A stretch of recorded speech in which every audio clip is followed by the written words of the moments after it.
Crystal Palace 0, Manchester United 0, and honestly, that is one of the most frustrating games of football I've watched as a United fan because the result is very disappointing considering that was arguably our best performance of the season so far and our best performance for a long while now, including last season.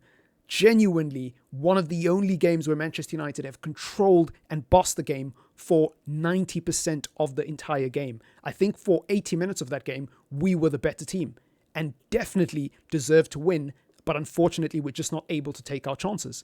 And it's one of those games where I don't know how to feel about it because on the one hand, I can't blame Erik ten Hag. On the one hand, we set up superbly in terms of the way we played the game, the decisions we made on the ball, how methodical we were with our approach, the fact that there wasn't really much desperation until very late on in the game when we were desperately trying to get a goal to steal the game because at that point it looked like it was going to be a dead draw. For most of the game, we looked like a team that actually had control, a team that actually had poise. But on the other hand, it is Crystal Palace. And at the end of the day, they have been awful.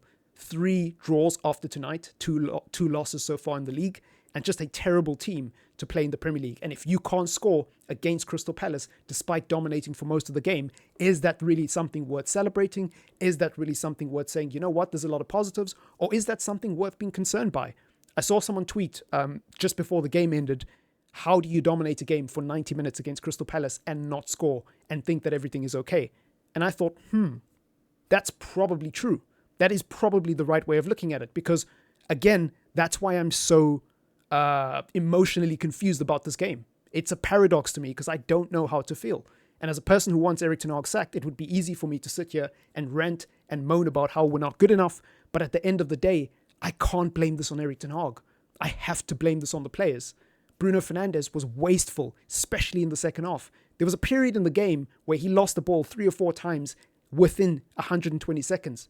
And I just could not believe it. He was making the same mistake over and over in such a short space of time. And I was thinking to myself, my brother, you have 4 passing options. You're still choosing to go for the most difficult option, which is a switch of play, which is completely unnecessary because we've just won the ball back. And you've done this 3 or 4 times in the same passage of play. How many times do your teammates have to bail you out of jail and then give you the ball only for you to give it away literally a few seconds later? It is absurd how wasteful he was today.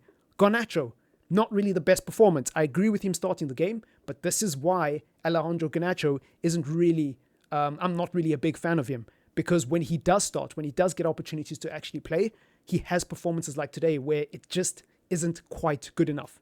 Amad Diallo, he also had a quiet game too. And I don't really remember him making any big-time mistakes, but at the end of the day, he just didn't do enough to impact the game in a positive way, just like Garnacho. Xerxes as well was just a little bit too quiet today for my liking. Not to say that he was bad, but he wasn't great. He was just average as far as I'm concerned. And it wasn't just them. As I said, Bruno Fernandes was awful today. Kobbie Mainoo, I think he was pretty average today. I'm not saying that he was to blame for today's loss because I actually think him and Eriksen did quite well in the midfield. And when I saw that midfield, I'm not going to lie to you guys, when I saw that lineup before the game, there was a lot of negativity, but I decided to hold it back. I was like, you know what? Let the man cook. Because I complained about that starting midfield 3 against Southampton, and we won the game 3-0. So I didn't want to make the same mistake within a 7-day period. I was just like, let me see what happens. Let me just try to give Erik ten Hag the benefit of the doubt. And you know what? To be fair to him, it wasn't his fault. It genuinely wasn't his fault. Crystal Palace did not run through our midfield today.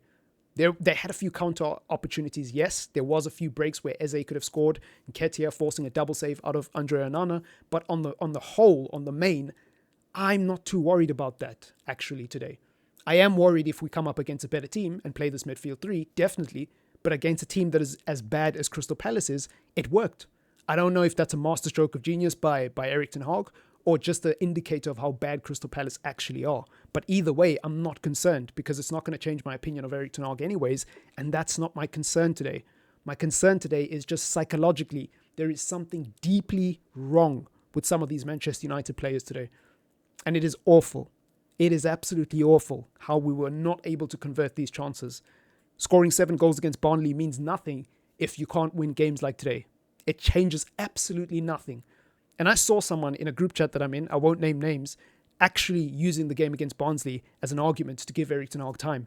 And I was just laughing because I was like, how on earth Are you going to, with a straight face, look at Manchester United beating a League One side or League Two, whatever league Barnsley are in, right? How are you going to use Manchester United being a team in the lower leagues as a tangible example or argument as to why Erik ten Hag should be backed, and then expect me to look at you with a straight face and say, you know what?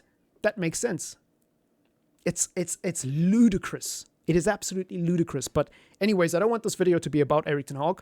At the end of the day, the players have let him down today. They have let him down today, and something is seriously wrong at Manchester United Football Club, because I, for the life of me, cannot understand how we didn't win that game against Crystal Palace.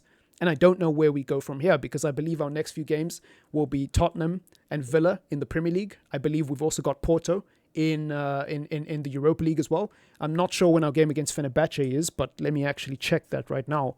I believe our game against Fenerbahce is after the Porto game as well.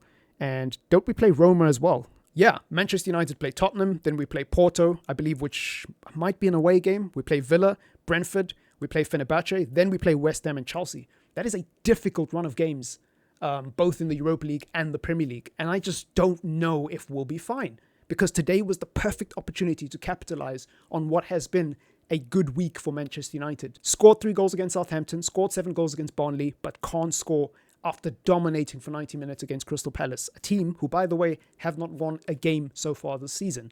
Unbelievable, unreal, this Manchester United team. Let me know what you think in the comments down below. Let me know what you think of Manchester United's upcoming run of games, whether you're a rival or a Manchester United fan. Leave a like on the video if you want to support the channel, and subscribe if you are new. It's been your boy Triple M. Peace!